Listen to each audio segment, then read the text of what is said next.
Hello everyone, welcome to my channel. I hope you all are doing good. कैसे हैं आप लोग? आशा करता हूँ ठीक होंगे और अपनी सेहत का बहुत अच्छे से ध्यान रख रहे होंगे। Hello everybody. केमिस्ट्री का एग्जाम हमारा हो चुका था, काफ़ी अच्छा पेपर गया सभी लोगों का। मैंने आपको लोगों को सॉल्यूशंस भी प्रोवाइड कर दिए थे और मैंने जो बोला था कि अब पेपर हमारे नोट से ही आया है, उसका मैंने एज अ प्रूफ आपको पीडीएफ भी अटैच करके दे दिया था वीडियो के डिस्क्रिप्शन बॉक्स में। उसके बाद हुआ आपका मैथ्स का एग्जाम। मैथ्स का एग्जाम लोगों का ज़्यादा अच्छा नहीं गया है क्योंकि मैथ्स का पेपर थोड़ा टफ आया था। मैं उसे मॉडरेट टू डिफिकल्ट लेवल पर रखना चाहूँगा क्योंकि उसके अंदर जो है पिछले साल के कंपैरिजन में अगर हम बात करें तो पेपर जो है उसमें क्वेश्चंस टफ थे अगर हम पिछले ईयर्स को कंपेयर करें तो। इसलिए और फिजिक्स का पेपर जो सीबीएसई के लेवल का आया, सीबीएसई में आया था, वो तो सबको पता ही है कि किस लेवल का पेपर आया था सीबीएसई के अंदर। ठीक है, बच्चे पास भी नहीं हो रहे हैं। तो एक सेट जो सेट जो आया था एक उसमें, इसलिए आपको अच्छे से गाइड करने के लिए मैंने आपको पहले ही बोला था कि केमिस्ट्री ही मेरा सब्जेक्ट है, फिजिक्स और मैथ्स में पढ़ाता ही नहीं हूँ, लेकिन एक आपको गाइड करने के लिए और आपको जो भी मटेरियल प्रोवाइड हो उसके लिए मैंने आपको बोला हुआ था, जिसके लिए मैंने आपको मैथ्स का भी मटेरियल प्रोवाइड किया था पूरा टेलीग्राम और व्हाट्सएप ग्रुप पे। और उसके बाद फिजिक्स का भी मटेरियल मैंने क्वेश्चन बैंक वगैरह प्रोवाइड कर दी थी आपको, जिसने नहीं जो है देखी हूँ वो देख सकता है, टेलीग्राम ग्रुप पर अवेलेबल है क्वेश्चन बैंक। उसके बाद बात आती है हमारी 4 डेज की, लास्ट 4 डेज की स्ट्रैटेजी की। जैसे कि आपको पता है अगला पेपर 7 मार्च को हमारा फिजिक्स का है, तो फिजिक्स के लिए क्या स्ट्रैटेजी रहनी चाहिए आखिर के 4 दिन। जिन लोगों का मैथ्स नहीं था, बायो वाले जो स्टूडेंट्स थे वो तो काफी टाइम से प्रैक्टिस कर रहे होंगे। मतलब जिनका ना तो मैथ्स था ना ही हिंदी वाले थे वो बच्चे, पीसीएम बी वाले या पीसीबी वाले बच्चे थे, पीसीबी प्लस कंप्यूटर वाले सपोज करो अगर वो बच्चे रहे होंगे, तो वो तो केमिस्ट्री के बाद से अभी तक फिजिक्स पढ़ रहे होंगे, तो उन लोगों के लिए तो मजे ही मजे हैं। लेकिन जो बच्चे आपके मैथ्स वाले थे उन लोगों के लिए काफी कम समय है। हिंदी वाले बच्चों के लिए भी एक बार को इतना मैं नहीं कहूंगा, लेकिन मैथ्स वाले बच्चों के लिए सच में काफी कम समय है। अब इस समय में किस तरीके से हमें तैयारी करनी है, क्या क्या हमें करना है, उस बारे में आज चर्चा कर लेते हैं। जो भी चैनल पर नए हो तो चैनल को लाइक कर दो और सब्सक्राइब कर लो वीडियो जो है चैनल को, और बेल आइकन को हिट कर दो ताकि 30 मिनट पहले आपके पास नोटिफिकेशन आ जाए और आपकी कोई भी वीडियो मिस ना हो। उसके साथ ही साथ टेलीग्राम ग्रुप और व्हाट्सएप ग्रुप को भी ज्वाइन कर लो ताकि आपके पास इस सेशन की पीडीएफ और बाकी सारी पीडीएफ आ जाए करें। ये है उनके क्यूआर कोड, आप इन्हें स्कैन करके ज्वाइन कर सकते हो। अब मुद्दा आता है उसका, क्या क्या पढ़ना है उसके बारे में जल्दी से देख लेते हैं। 10 मिनट से 15 मिनट लेंगे हम, उससे ज्यादा नहीं लेंगे टाइम। ओके, काफी लोग अनसब्सक्राइब कर चुके हैं चैनल को, लेकिन ठीक है, कोई भी दिक्कत नहीं है। और मैंने आपको कहा था कि कुछ ही बच्चे रह जाएंगे लास्ट में, पर जो पढ़ने वाले होंगे वही रह जाएंगे लास्ट में, तो वही वैसा हो रहा है। हाँ जी, तो स्टार्ट करते हैं। देखो, सबसे पहला आज का एजेंडा है कि अब क्या पढ़ें, कैसे पढ़ें, क्या करें। तो मैं यही बता रहा हूँ कि अब क्या पढ़ने के लिए जिन बच्चों ने सिलेबस अपना कंप्लीट कर लिया है, एक बात उन बच्चों को क्या करना है, उन बच्चों को सॉल्व करनी है प्रीवियस ईयर क्वेश्चन। उसके साथ साथ उन बच्चों को करनी है सीएफक्यू सॉल्व, सीएफक्यूज। और उसके साथ ही साथ आपको अपने नोट्स रिवाइज करने हैं। नोट्स में किस तरीके से रिवाइज करना है, कैसे पढ़ना है, तो मैं बता देता हूँ कैसे पढ़ना है। आपको सपोज करो आप कोई भी चैप्टर ले रहे हो, सपोज करो पहली यूनिट आपने ली, इलेक्ट्रोस्टैटिक्स ली जैसे, तो आपको कुछ नहीं करना है, चैप्टर के एक बार नोट्स से गो थ्रू करो। नोट्स से गो थ्रू करने के बाद डेरिवेशंस जितने भी हैं उस चैप्टर के, वो डेरिवेशंस को कॉपी बंद करके लिख के देखो। पूरे डेरिवेशन को एज इट इज लिख के देखना है आपको, क्योंकि स्टेप्स के मार्क्स होते हैं, लिख के देखना है। उसके बाद उस चैप्टर के इंपॉर्टेंट फॉर्मूलेज लिख के देखने हैं। पढ़ने तो है ही हैं, साथ में एक एक बार फॉर्मूले को लिख के देख लेना और उन्हें अप्लाई करने के लिए एक एक न्यूमेरिकल कर लेना उस कॉरेस्पॉन्डिंग फॉर्मूले का। क्योंकि एग्जाम में हमारे को न्यूमेरिकल जब भी आता है तो हमें याद तो आ रहा होता है कि ऐसे होगा, लेकिन हमने अप्लाई नहीं करके देखा होता इस न्यूमेरिकल में उस फॉर्मूले को, इसलिए हमें अप्लाई करना नहीं आता। तो कौन सी वैल्यू पुट करनी है, वैल्यू क्या क्या लेनी है, वो सब पुट करके एक एक बार उस क्वेश्चन को कर लेना, उस फॉर्मूले के एक क्वेश्चन को देख लेना। अगर हाथ से नहीं करके देखो तो ऐसे क्वेश्चन को रीड कर लेना, लेकिन कर लेना, छोड़ना मत। ठीक है, ऐसा कर लेना। तो आपको लास्ट मोमेंट पर सिर्फ प्रीवियस ईयर क्वेश्चंस, सीएफक्यूज और नोट्स जिसमें डेरिवेशंस देखने हैं, और सीएफक्यूज और पीवाईक्यूज से ही आप क्वेश्चंस कवर कर सकते हो क्योंकि समय आपके पास ज्यादा नहीं है। अब जिनका सिलेबस काफी बचा हुआ है वो क्या करें, तो जिनका सिलेबस बचा हुआ है वो करें स्कोरिंग टॉपिक्स को सबसे पहले। जैसे कि आपकी मॉडर्न फिजिक्स है, मॉडर्न फिजिक्स जो है काफी ज्यादा स्कोरिंग होती है, मॉडर्न फिजिक्स काफी ज्यादा स्कोरिंग पार्ट है। अगर मैं मॉडर्न फिजिक्स की बात करूं तो कितने मार्क्स की मॉडर्न फिजिक्स आ जाती है, तो आपकी मॉडर्न फिजिक्स लगभग लगभग ये मान के चलो कि एक 20 से 22 नंबर की आती है। और 20 से 22 नंबर बहुत होते हैं एग्जाम के अंदर। 20 से 22 नंबर की आपकी मॉडर्न फिजिक्स आती है, जिसमें कि मैं आपका मॉडर्न फिजिक्स को अगर नहीं लूँ तो अगर 20 से 22 नंबर में भी मत लो इसे, तो ये मान के चलो ये आ जाती है आपकी 13 से 14 नंबर की। 13 से 14 नंबर की। 13 से 14 नंबर की तो पूरी मॉडर्न फिजिक्स है। उसके बाद 6 से 7 नंबर की क्या आ जाती है? 6 से 7 नंबर की आ जाती है आपकी जो आपका ड्यूअल नेचर वाले जो वो हैं टॉपिक्स हैं, केमिस्ट्री पार्ट वाले, वो 6 से 7 नंबर के आ जाते हैं, तो उन्हें भी मैं मॉडर्न में ही ले लेता हूँ, क्योंकि ये मॉडर्न में ही पार्ट काउंट होता है। तो 20 से 22 नंबर की मान लो तुम इसे। ये है सबसे स्कोरिंग पार्ट, तो इसे करो सबसे पहले, ठीक है। बहुत इजी क्वेश्चंस आते हैं, जैसे कि स्टैंडर्डाइज्ड क्वेश्चंस है, इसके कुछ भी घुमा फिरा के नहीं पूछेगा।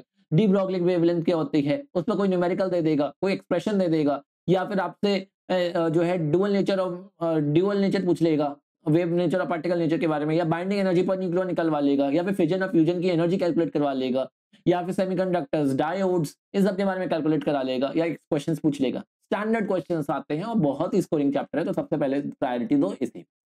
सेकंड प्रायोरिटी दो ऑप्टिक्स को। ऑप्टिक्स में भी वेव ऑप्टिक्स को सबसे पहले प्रायोरिटी देना, क्योंकि वेव ऑप्टिक्स बहुत ही स्कोरिंग है। जैसे कि आपके फ्रॉनहोफर डिफ्रैक्शन हो गया, यंग्स डबल स्लिट एक्सपेरिमेंट हो गया, ठीक है, फ्रिंजेस के बारे में हो पूछ लिया, ये सब चीजों को बाद में उसके बाद करो। नेक्स्ट जो टॉपिक छुओ वो छुओ आप इलेक्ट्रोस्टैटिक्स। नेक्स्ट टॉपिक छुओ इलेक्ट्रोस्टैटिक्स।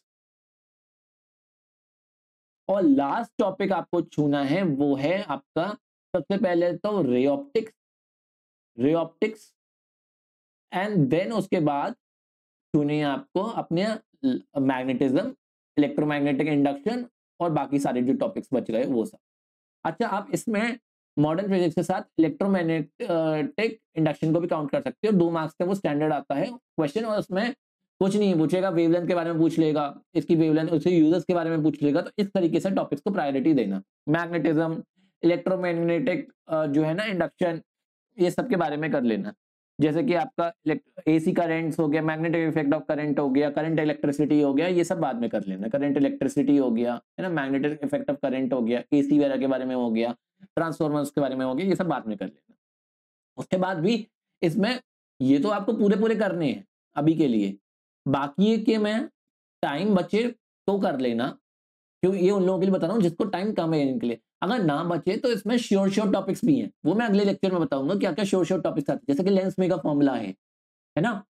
ऐसे ऐसे टॉपिक्स को कर लेना जिसमें स्टैंडर्ड क्वेश्चन आते हैं, जैसे लॉरेंस फोर्स के बारे में है, स्टेडी करंट्स क्या होते हैं, एडी करंट्स क्या होते हैं, सैचुरेटिंग करंट क्या होता है, या फिर आपका मैग्नेटिक ससेप्टिबिलिटी के बारे में क्वेश्चन आता है, क्यूरी टेम्परेचर पर क्वेश्चन आता है। तो ऐसे टॉपिक्स को कर लेना क्योंकि श्योर टॉपिक्स हो। 2 मार्क्स के असर्शन रीजन आएंगे ही आएंगे, है ना। पहले पैटर्न होता था कि 7 नंबर का एमसीक्यू होता था, 7 नंबर के शॉर्ट आंसर्स आते थे, लेकिन अब क्या हो रहा है कि 7 नंबर के एमसीक्यू में 2 असर्शन रीजन डाल दिए हैं, तो 5 एमसीक्यू, 2 असर्शन रीजन, 7 और 7 नंबर के शॉर्ट आंसर्स आते हैं 1 मार्क्स के। सेक्शन बी सी डी वैसे के वैसे ही हैं, जिसमें आपके 2 क्वेश्चन में चॉइस आती है बी सी डी तीनों में। उसके बारे में बाद में बात करेंगे। टाइम टेबल कैसे बनाएं? तो टाइम टेबल आपको ऐसे बनाना है कि 10 से 12 घंटे तो यार पढ़ने ही पढ़ने हैं, क्योंकि बोर्ड का टाइम समय चल रहा है, तो 10 से 12 घंटे आपको पढ़ने ही पढ़ना है। टाइम टेबल का एक मैं आपको मॉक दिखा देता हूँ, आपको किस तरीके से टाइम टेबल बनाना है। तो ये मेरे पास एक डेमो है, आप इसे फॉलो करो तो वेल एंड गुड, नहीं करो तो आप अपना बना सकते हो। मेरा ये रहता है कि लर्निंग वर्क जो है आप मॉर्निंग में ज्यादा करो, या फिर ऐसे टाइम में जब आप फ्रेश हो उस टाइम पर आप लर्निंग वर्क कर लो। जैसे 6:30 से 9, 2.5 घंटे की शिफ्ट में पहले लर्निंग कर ली, देन लर्निंग कर ली 2.5 घंटे की शिफ्ट में, देन उसके बाद इस टाइम पर जो है लर्निंग का मतलब है जो भी आपने पढ़ा ना वो डेरिवेशन वगैरह लिख के देख लिए, वो वाला काम कर लिया। और सेशन 4 में आपने कर लिया अपने प्रीवियस ईयर क्वेश्चन या फिर सीएफक्यूज कर लिए इस समय पे, है ना, या फिर आपने डेरिवेशंस प्रैक्टिस कर लिए, इस टाइप का कर लिया। 1 घंटा मैंने डाला है बैकलॉग के लिए, जो भी आपने टारगेट सेट किया हो उस दिन का कि मेरे को इस दिन में ये चीजें खत्म करनी है, जो भी उस चीज में रह गया हो तो आप बैकलॉग वाले टाइम में आप कंप्लीट कर सकते हैं। ये एक स्टैंडर्डाइज्ड जो है आपका टाइम टेबल है, आप इसे अपने अकॉर्डिंग मैनिपुलेट कर सकते हो, वो आप अपने हिसाब से देख लेना टाइम को। मैंने एक आपको आइडिया बता दिया है। पेपर में हमारी बात करें तो 3 को आपका मैथ्स हो गया, तो 7 तारीख तक मोटे मोटे आपके 4 दिन हैं। 4 दिन के अंदर आपको किस तरीके से सिलेबस करना है वो देख लेते हैं अभी, है ना। अच्छा जी, उसके बाद आते हैं मॉक टेस्ट देना चाहिए या नहीं। अगर मॉक टेस्ट देना है तो आप स्पेसिमेन पेपर लगा लो, स्पेसिमेन पेपर लगा लो और CFQs लगा लो। मॉक टेस्ट एज सच आपको अगर सैंपल पेपर आपके पास सच में समय है तो एक दो सैंपल पेपर लगा के देख लो, लेकिन ज्यादा लगाने की जरूरत नहीं है। मैक्सिमम मेरे हिसाब से तो एक दो सैंपल पेपर इनफ है लगाने के लिए। आप पोस्ट वाल के पेपर्स लगा सकते हो, जो सैंपल पेपर्स आते हैं वो लगा सकते हो। मैं कहूंगा सबसे पहले प्रायोरिटी देना स्पेसिमेन पेपर जो बोर्ड ने दिया है उसको, देन उसके बाद CFQ क्वेश्चन, क्योंकि इस बार मैथ्स में जो है ना, जो ऐसा CFQ में पैटर्न था और जैसा स्पेसिमेन में पैटर्न था उसका क्वेश्चन काफी आए।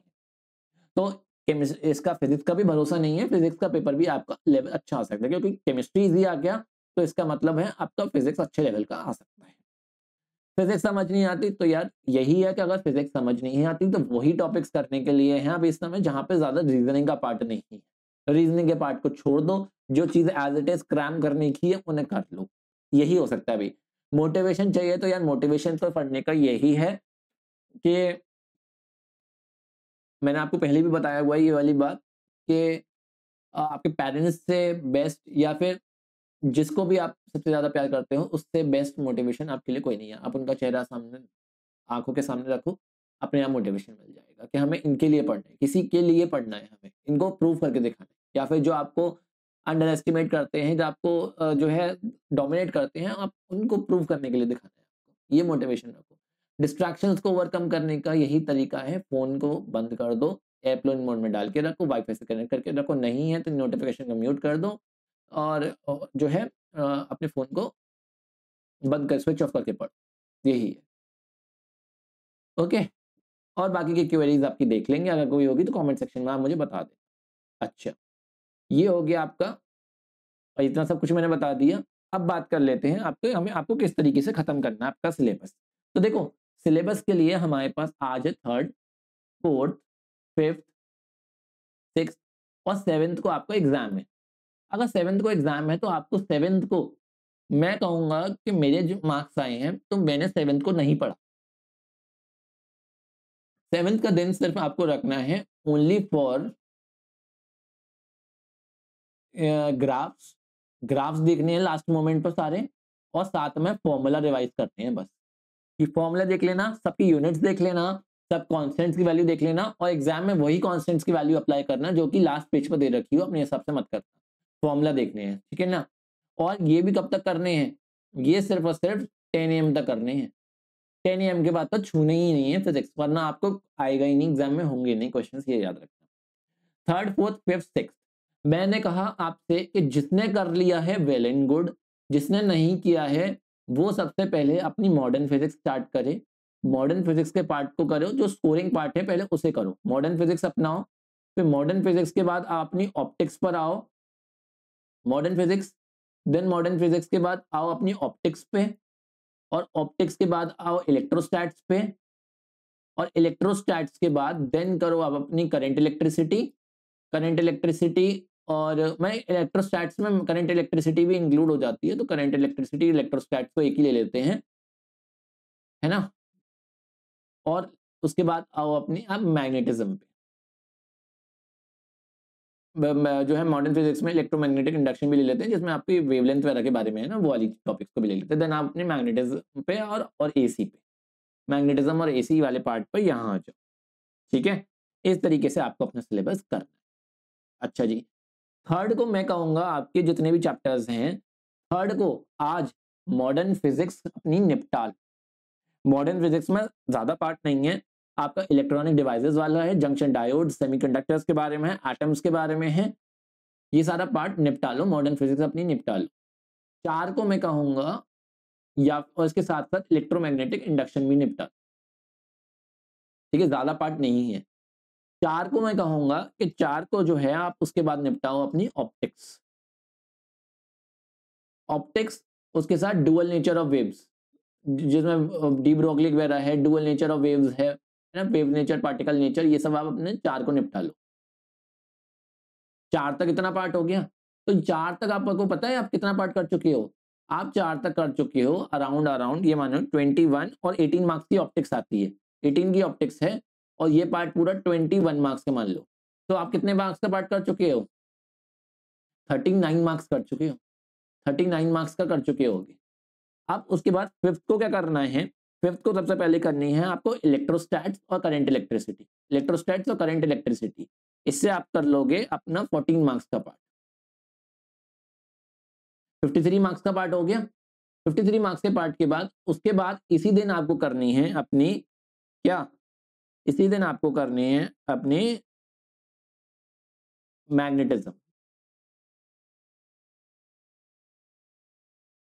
और 6th को करनी है आपको, ये मान के चलो 6th की आपको इवनिंग तक, या मैं मान लूं कि 6 PM तक ये आपको खत्म करना है अपना क्या, EMI और AC करेक्ट्स, ये वाला पार्ट।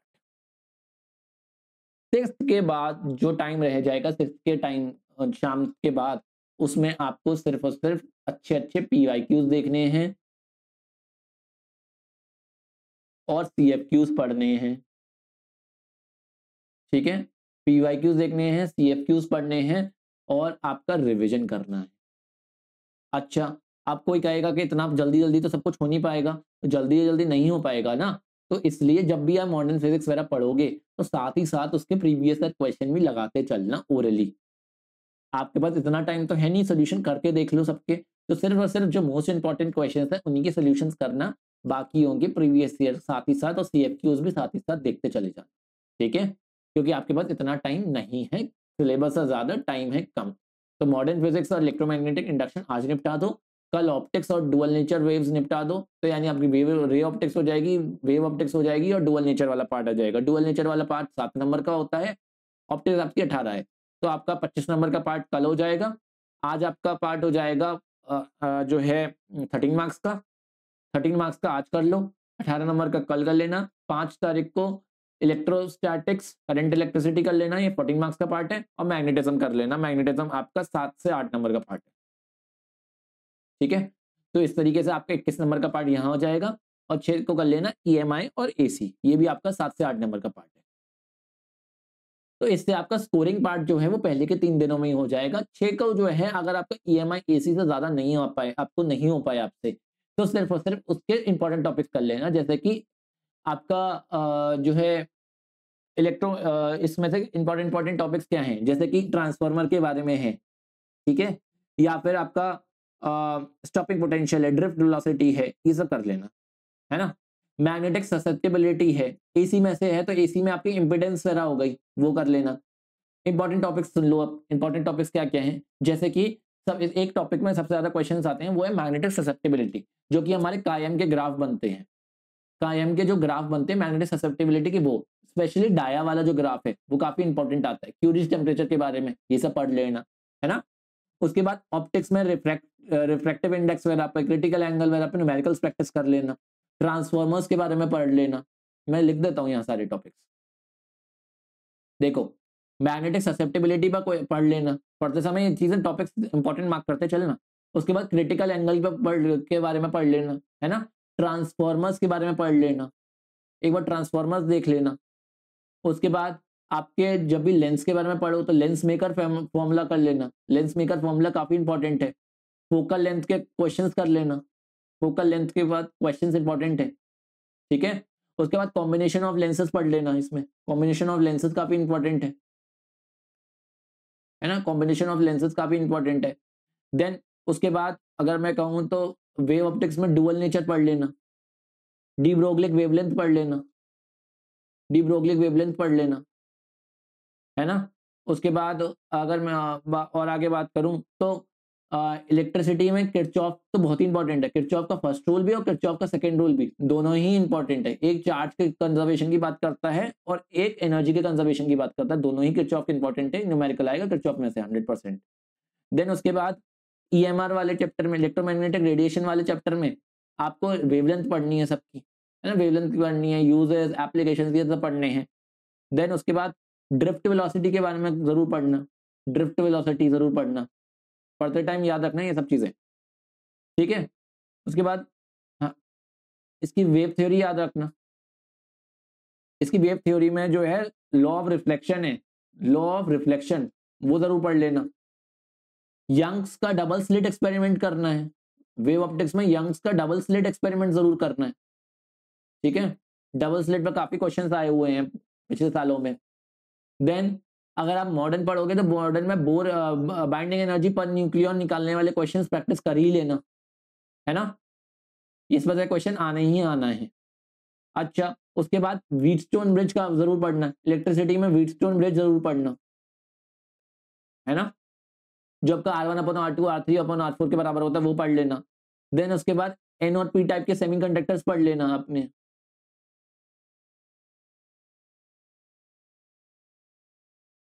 देन इंपॉर्टेंट टॉपिक और पूछोगे तो बायोट सावर्ट लॉ है, बायोट सावर्ट लॉ करके जाना। ये सारे टॉपिक्स इसलिए अभी अभी बता रहा हूँ छोटे जो है कि जब भी पढ़ो ना तो इन टॉपिक्स को याद रखना कि ये इंपॉर्टेंट है, तो उन्हें इंपॉर्टेंट समझ के ही पढ़ना जब पढ़ रहे होगे तब। LCR सर्किट बहुत इंपॉर्टेंट है, LCR सर्किट पढ़ के जाना, है ना। उसके बाद फ्लक्स के बारे में पढ़ लेना, फ्लक्स का टॉपिक बहुत ही इंपॉर्टेंट है। देन उसके बाद जब हम मॉडर्न पढ़ेंगे तो उसके बारे में सेमीकंडक्टर्स पढ़ोगे तो फॉरबिडन गैप आता है एक, उसके बारे में पढ़ना है आपको, ठीक है। उसके बाद पोटेंशियोमीटर के न्यूमेरिकल्स करने हैं, ठीक है। क्या करने हैं, उसके बाद पोटेंशियोमीटर के न्यूमेरिकल्स करने हैं। और मुझे लग रहा है कि इस बार टेलीस्कोप पर क्वेश्चन आएगा, तो टेलीस्कोप भी देख लेना, ठीक है। ये सारे इंपॉर्टेंट टॉपिक्स बता दिए हैं जो इंपॉर्टेंट टॉपिक्स हैं, ताकि आपको एक आइडिया लग जाए जब भी पढ़ो तो इन टॉपिक्स पर स्पेशल फोकस कर लेना, है ना। इन टॉपिक्स पर स्पेशल फोकस कर लेना, यही है मेरा कि बस अभी जाके लग जाओ। मॉडर्न फिजिक्स करो सबसे पहले, इलेक्ट्रो EMI नहीं, इलेक्ट्रोमैग्नेटिक रेडिएशन वाला पार्ट है जो दो नंबर का पार्ट है वो करो। ऑप्टिक्स और ड्यूअल नेचर निपटाओ कल, फिर परसों इलेक्ट्रोस्टैटिक करंट इलेक्ट्रिसिटी और मैग्नेटिज्म निपटाओ, और देन उसके बाद लास्ट दिन जो है EMI और AC निपटा लो। 7 तारीख को सिर्फ और सिर्फ ग्राफ्स और फॉर्मूले रिवाइज करना और पेपर देने चले जाना, यही तरीका है और कुछ तरीका नहीं है। जिसने कर लिया है वो इन सबके क्वेश्चंस और CFQs लगाओ, रिवीजन जल्दी जल्दी रिवाइज करो इन टॉपिक्स को, और इनके प्रीवियस ईयर लगा के CFQs को लगाओ। जिसने नहीं किया वो इन टॉपिक्स को करो, और साथ ही साथ में PYQs बस रीड कर लो, जो कि मोस्ट इंपॉर्टेंट है। जो लगता है कि आपको कि ओरली समझ नहीं आ रहा है, बस उन्हें सॉल्व करके देखना, बाकी सब ऐसे ऐसे लगाते चले जाना, इसी से आपका हो जाएगा, ठीक है। PDF इस सेशन की आपको इस QR कोड को स्कैन करके टेलीग्राम ग्रुप पर मिल जाएगी। Thank you very much, good bye, take care. अगर आप चैनल पर नए हो तो चैनल को सब्सक्राइब करके वीडियो को लाइक और शेयर जरूर करना, ठीक है। Thank you very much, good bye and take.